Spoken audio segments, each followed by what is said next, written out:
Hello bachcho, let's read this given question. So the given question says that assuming the radius of a nucleus to be equal to r is equals to 1.3 a raised to the power 1 by 3 into 10 raised to the power minus 15 meter, where a is its mass number. Evaluate the density of the nuclei and the number of nucleons per unit volume of the nucleus. Take the mass of one nucleon is 1.67 into 10 raised to the power minus 27 kg। तो देखिए बच्चों, question में हमें क्या बोला जा रहा है, हमें एक न्यूक्लियस की रेडियस दी हुई है और हमें क्या बोल रहे हैं, जो ए है वो क्या है, उसका मास नंबर है। अब हमें आगे बोला जा रहा है इवेलुएट द डेंसिटी, मतलब डेंसिटी फाइंड आउट करें और जो न्यूक्लियंस पर यूनिट वॉल्यूम है वो भी फाइंड आउट करना है। और जो एक मास है, take the mass of one nucleon, तो मास ऑफ वन न्यूक्लियन हमें गिवन है, बट क्वेश्चन में हमें डेंसिटी और न्यूक्लियंस पर यूनिट वॉल्यूम पूछा गया है। तो इस क्वेश्चन को सॉल्व करने के लिए हमारा की कंसेप्ट क्या रहेगा, key concept to solve this question is relation between the radius and the mass number. तो की कंसेप्ट में क्या आ जाएगा हमारा, यहाँ पे की कंसेप्ट ये आ जाएगा हमारा r is equals to r not a raised to the power 1 by 3।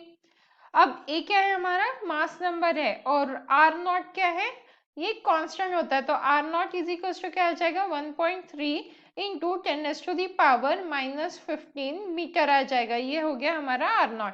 अब volume of nucleus, volume of nucleus find out कर लेते हैं सबसे पहले। तो वॉल्यूम ऑफ न्यूक्लियस क्या आ जाएगा हमारा, वॉल्यूम ऑफ न्यूक्लियस ये आ जाएगा हमारा 4/3 पाई आर क्यूब। पर इस आर के बदले हम ये वैल्यू सब्स्टिट्यूट कर सकते हैं, तो क्या आ जाएगा यहाँ पे 4/3 पाई और यहाँ पे R naught A raise to the power 1/3 डाल देंगे और आर क्यूब है यहाँ पे, तो इसीलिए यहाँ पर भी क्यूब आएगा। तो अल्टीमेटली फॉर्मूला क्या आ जाएगा 4/3 पाई आर नॉट क्यूब इंटू ए। तो ये आ गया हमारा फॉर्मूला। अब ए क्या है, मास नंबर है। मास नंबर ही मतलब क्या होता है, नंबर ऑफ न्यूक्लियॉन्स होता है। तो अब हम क्या फाइंड आउट करेंगे, न्यूक्लियॉन्स पर यूनिट वॉल्यूम, जैसा कि क्वेश्चन में हमें फाइंड आउट करने के लिए बोला था। तो यहाँ पे आ जाएगा हमारा nucleons per unit volume, per unit volume, तो वो क्या हो जाएगा A/V। तो V की वैल्यू सब्स्टिट्यूट करेंगे, यहाँ पे V की वैल्यू क्या है हमारी 4/3 पाई आर नॉट क्यूब इंटू ए। तो ये ए से ये ए कैंसिल हो गया। अब वैल्यू सब्स्टिट्यूट कर देते हैं, ये क्या हो जाएगा, यहाँ पे ये 3 ऊपर ले लेते हैं, ये जो 3 है नीचे, तो ये 3 ऊपर आ जाएगा, डिवाइडेड बाय 4 इंटू पाई की वैल्यू क्या आ जाएगी 3.14 इंटू आर नॉट क्यूब हो जाएगा।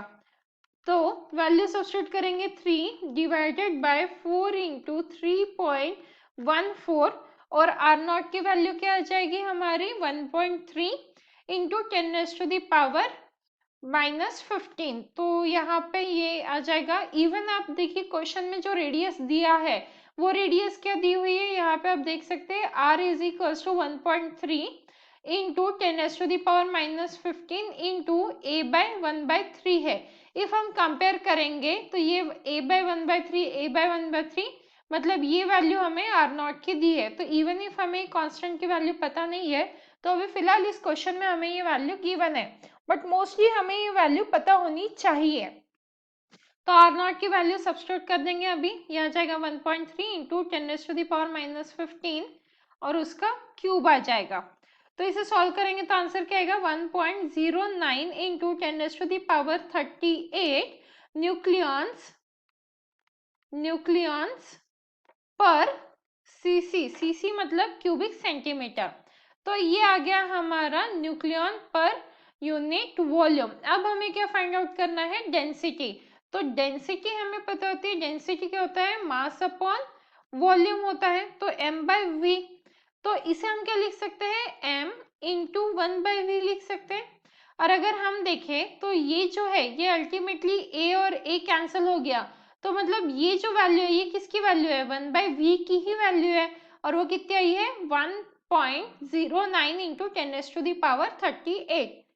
तो हम यहाँ पे डायरेक्ट मास सब्स्टिट्यूट करेंगे। मास क्या है हमारा 1.67 इंटू 10⁻⁻27 और 1/v की वैल्यू क्या है 1.09 इंटू 10⁻38।